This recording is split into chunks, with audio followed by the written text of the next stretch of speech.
Okay. Hello friends. இந்த வீடியோல நம்ம எக்சர்சைஸ் 3.3ல 6த் கொஸ்டின், 7த் கொஸ்டின் தான் சால்வ் பண்ண போறோம். அதுக்கு முன்னாடி நான் லாஸ்ட் வீடியோல என்ன பார்த்தோம்னு சொல்லிடுறேன். ஸோ லாஸ்ட் வீடியோல இதான் பார்த்தோம். இதெல்லாம் தான் பார்த்தோம். ஸோ எக்சர்சைஸ் 3.3ல 4த் கொஸ்டின், 5த் கொஸ்டின் லாஸ்ட் வீடியோல சால்வ் பண்ணோம். அந்த வீடியோ பார்க்கலன்னா அந்த வீடியோ பார்த்துட்டு இன்னைக்கு வீடியோக்கு வாங்க. ஸோ இன்னைக்கு வீடியோ ஸ்டார்ட் பண்றேன். ஸோ 6த் கொஸ்டின்ல ஸ்டார்ட் பண்றேன். எக்சர்சைஸ் 3.3 தான். ஸோ என்ன கேட்டிருக்காங்கன்னா, like the America's famous golden gate bridge is 6,480 feet long with 756 feet tall towers. A model of this bridge is exhibited in a fair which is 60 feet tall with 7 feet 60 feet long with 7 feet tall towers. It's the model in proportion to the original bridge. So original bridge ஓட parameters எழுதிடுறேன் first. So original bridge இதான் original bridge. இதோட parameters என்னன்னா, இதோட length வந்து என்ன கொடுத்துருக்காங்கன்னா 6480 கொடுத்துருக்கோம்.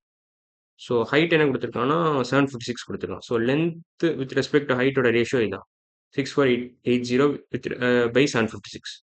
So இது length by height ratio. Length by height ratio. Height ratio இதே மாதிரி மாடல் பிரிட்ஜோட லென்த் பை ஹைட் ரேஷியோவும் எடுத்துட்டு அது ரெண்டு ஈக்குவல், அது ரெண்டு ஒரே ப்ரொபோஷனில் இருக்கான்னு கம்பேர் பண்ணால் நமக்கு ஆன்சர் கிடச்சிரும். அதை கேட்டிருக்கான், ஒரே ப்ரொபோஷனில் இருக்கா இல்லையான்னு கேட்டிருக்கான். ஸோ மாடல் பிரிட்ஜோட height versus length versus height ratio. Length versus height ratio. Length என்ன கொடுத்துருக்கான் இல்லை 60 ஃபீட் கொடுத்துருக்கான். ஹைட் வந்து 7 ஃபீட் கொடுத்துருக்கான். ஸோ 60/7. 60/7 வந்து length versus height ratio. Length by height ratio. Length by height HEGHT. Okay. So இது ரெண்டு ஈக்குவல், இதுவும் இதுவும் ஒரே ப்ரொபோர்ஷனில் இருக்குன்னா, இது ரெண்டும் ஈக்குவலண்ட் ரேஷியோனா ஒரே ப்ரொபோர்ஷனில் இருக்குன்னு அர்த்தம். இந்த ஈக்குவலண்ட் ரேஷியோ அந்த ஐடியா பழைய வீடியோஸில் சொல்லியிருந்தேன். அந்த ஐடியா புரியலன்னா அந்த பழைய வீடியோ பாருங்க. ஸோ 6480/756ம் 60/7ம் ஒரே ரேஷியோவில் இருக்கா அப்படின்னு தான் நம்ம பார்க்கணும், செக் பண்ணணும். ஸோ இது ரெண்டும் ஈக்குவலா அப்படின்னு செக் பண்ணணும். இந்த ரேஷியோ ஈக்குவலான்னு செக் பண்ணணும். அதுக்கு எப்படி செக் பண்ணுறதுன்னா, இப்போ 60/7 எதால மல்டிப்ளை பண்ணால் 60/7 எதால மல்டிப்ளை பண்ணால், அதாவது நியூமரேட்டரையும் டினாமினேட்டரையும் எதால மல்டிப்ளை பண்ணால் உங்களுக்கு 6480/756 கிடைக்கும்ன்றது தான் கேள்வி. ஸோ இப்போ இந்த கண்டுபிடிச்சா, இந்த கொஷின் மார்க் கண்டுபிடிச்சா உங்களுக்கு game over. So 7 into something should give you 756. So அதான் ஐடியா. ஸோ நம்ம 756 7ஆல் டிவைட் பண்ணி பார்க்கலாமே. ஸோ பேசிக்காக ஒரு ஈக்குவேஷன் சால்வ் பண்ணுற மாதிரி தான். ஸோ 7 into something, சம்திங்னே நான் எழுதிக்கிறேன், ஈக்குவல் டு 746. சம்திங் எப்படி கண்டுபிடிக்கிறது? போத் சைட்ஸ் டிவைடட் பை 7 பண்ணிங்கன்னா உங்களுக்கு இங்கே 1ன்னு வந்துடும். ஸோ 1 into somethingனா சம்திங் தான். 756 divided by 7. So something equal to 756 divided by 7. So இது எப்படி கண்டுபிடிக்கலாம்? ஸோ 756 டிவைடட் பை 7னா என்ன அர்த்தம்? ஸோ இங்கே 1 போடுங்க, இங்கே 0 வரும், இங்கே 5 இறக்குங்க, இங்கே 6 இறக்குங்க, இங்கே 1 0 போடுங்க, இப்போ 8 போடுங்க. 7 into 8 56ன்னு நினைக்கிறேன். ஆமாம், 7 7s 49, 8 7s 56. ஸோ 108 தான். ஸோ இது சம்திங் 108. இப்போ மேலேயும் 108 மல்டிப்ளை பண்ணால் 6480 அதுதான் செக் பண்ணிட்டா முடிச்சுது. ஸோ இதெல்லாம் அழிச்சிடறேன். ஸோ இதெல்லாம் தேவையில்லாத அழிச்சிடறேன். அழிச்சிட்டேன். அவ்வளோ இதையும் அழிச்சிட்டேன். ஸோ மேலே என்ன பண்ணலாம்?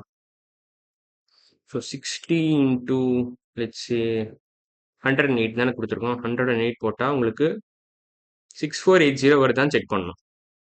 இந்த 108 கரெக்டானு மட்டும் செக் பண்ணிட்டா முடிச்சது கேம். ஸோ 60 into 100 + 8ன்னு எழுதுறேன். இதை 100 + 8ன்னு எழுதுறேன். இப்போ தான் டிஸ்ட்ரிபியூட்டிவ் ப்ராப்பர்ட்டி யூஸ் பண்ண முடியும். Distributive property of multiplication over addition. So 60 இது தெரியலனா இது பழைய ஃபர்ஸ்ட் சாப்டர்ல நான் வீடியோ போட்டிருக்கேன், அந்த வீடியோ பாருங்க, என் சேனல்ல இருக்கும். So 60 into 100 + 60 into 8. 60 into 100 6000. 6000. 60 into 8 வந்து 6 8 6 7 6 6 36, 7 6 48, 8 6 48 வரும். ஸோ 480 வரும். ஸோ ஆன்சர் 6480 தான். ஸோ ஆமாம், 108 கரெக்ட் தான். ஸோ மேலே நியூமரேட்டரி 108ஆல் மல்டிப்ளை பண்ணிட்டு டினாமினேட்டரி 108ஆல் மல்டிப்ளை பண்ணால் உங்களுக்கு ஆன்சர் கிடச்சிடும். ஸோ ப்ரொபோஷனில் தான் இருக்குது, ஒரே ப்ரொபோஷனில் இருக்குது. அதாவது ஒரிஜினல் பிரிட்ஜ் வந்து மாடல் பிரிட்ஜை விட 108 டைம்ஸ் பெருசு. அவ்வளோதான். 108 டைம்ஸ் அப்படியே இன்க்ரீஸ் பண்ணியிருக்காங்க, ஸ்ட்ரெச் பண்ணியிருக்காங்க. ரெண்டுத்தையும் லென்த்தையும் ஸ்ட்ரெச் பண்ணியிருக்காங்க, ஹைட்டையும் ஸ்ட்ரெச் பண்ணியிருக்காங்க. ஸோ அதான் அர்த்தம் இதுக்கு. So they are in same proportion. Yes, they are in same proportion. They are in same proportion. In same proportion. அதான் 108 டைம்ஸ் பெருசு. ஒரிஜினல் பிரிட்ஜ் வந்து மாடல் பிரிட்ஜோட 108 டைம்ஸ் பெருசு. அதான் சொல்ல வரான் இல்லை. அந்த இன்ஃபர்மேஷன் தான் நமக்கு எக்ஸ்ட்ராவாக நான் கன்க்ளூட் பண்ணுறோம் இதில், இந்த சால்வ் பண்ணதுலேருந்து. ஓகேவா?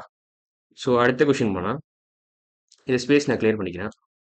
ஓகே, இவ்வளோ போதும்னு நினைக்கிறேன். Okay, if a person reads 20 pages of book in 2 hours, how many pages will he read it? Will he read in 8 hours at the same speed? Okay. இது யூனிட்டரி மெத்தட் யூஸ் பண்ணி போடலாம், use பண்ணாமலும் போடலாம். So 20 pages corresponds to 2 hours. So இந்த proportion தான் கொடுத்துருக்கான். corresponds to 2 hours. இப்போ 1 ஹவரில் எவ்வளோ படிப்பான்? 1 ஹவரை மாற்றணும்னு என்ன பண்ணணும்? இதை டிவைட் பை 2 போடுங்க. இப்போ இந்த பக்கமும் டிவைட் பை 2, அப்போ தான் உங்களுக்கு ஒரே ப்ரொபோர்ஷனில் இருக்கும் மெயின்டைன் பண்ண முடியும். So 10 pages corresponds to 1 hour. இப்போ 8 ஹவர்ஸ்னால் என்ன பண்ணணும்? யோசிங்க இங்கே. இப்போ இன்ட்டு 8 பண்ணணும், அவ்வளோதான். ஸோ 1 ஹவர்லேருந்து 8 ஹவர்ஸ் கன்வெர்ட் பண்ணணும், இன்ட்டு 8 பண்ணணும். அப்போ தான் ஒரே ப்ரொபோர்ஷனில் இருக்கும். இப்போ 10 பேஜஸ்லேருந்து இன்ட்டு 8 கன்வெர்ட் பண்ணணும், அவ்வளோதான். ஸோ இது ரெண்டு இப்போ 1 ஹவர் 8 ஹவர்ஸ் கன்வெர்ட் பண்ணுறதுக்கு இன்ட்டு 8 போட்டிங்கன்னா 10 பேஜஸ் இன்ட்டு 8 பண்ணணும். அப்போ தான் இது ரெண்டும் ஈக்குவலண்ட் ரேஷியோவில் இருக்கும், சேம் ப்ரொபோர்ஷனில் இருக்கும். ஸோ அந்த பேசிக் லாஜிக் புரிஞ்சா போதும். So 80 pages. ஸோ 8 ஹவர்ஸில் 80 பேஜஸ் படிக்கலாம். இது டேரெக்டாக கூட நீங்கள் சால்வ் பண்ணலாம். லைக் 20 நீங்கள் 2 ஹவர்ஸ் நீங்கள் 4 ஹவர் மல்டிப்ளை பண்ணிங்கன்னா உங்களுக்கு 8 கிடச்சிரும். அதே மாதிரி 20 4 ஹவர் மல்டிப்ளை பண்ணிங்கன்னா உங்களுக்கு 80 கிடச்சிரும். அவ்வளோதான். ஸோ டேரெக்டாக இந்த ஸ்டெப்லேருந்து ஃபஸ்ட் ஸ்டெப்லேருந்து நீங்கள் கண்டுபிடிக்கணும்னா கண்டுபிடிச்சிக்கலாம். இந்த செகண்ட் ஸ்டெப் தேவையில்லை ஆக்சுவலாக. ஆனால் யூனிட்டரி மெத்தட் யூஸ் பண்ணணும்னு கொஷினில் ஸ்பெசிஃபிக்காக மென்ஷன் பண்ணியிருந்தாங்கன்னா நீங்கள் யூஸ் பண்ணி தான் ஆகணும். So 10 pages கரஸ்பான்ஸ் to 1 hour, 80 pages கரஸ்பான்ஸ் to 8 hours, அவ்வளோதான். ஸோ இன்னைக்கு வீடியோவில் நம்ம வந்து 6th கொஷின் முடிச்சிட்டோம், 7th கொஷின் முடிச்சிட்டோம். ஸோ அடுத்த வீடியோவில் நம்ம என்ன பண்ண போகிறோம்னா 8th கொஷின் 9th கொஷின் தான். அப்புறம் எக்ஸைஸ் 3.3 தான் பார்க்க போகிறோம். ஸோ இன்னைக்கு வீடியோ அவ்வளோதான். அடுத்த வீடியோவில் பார்க்கலாம். பாய்.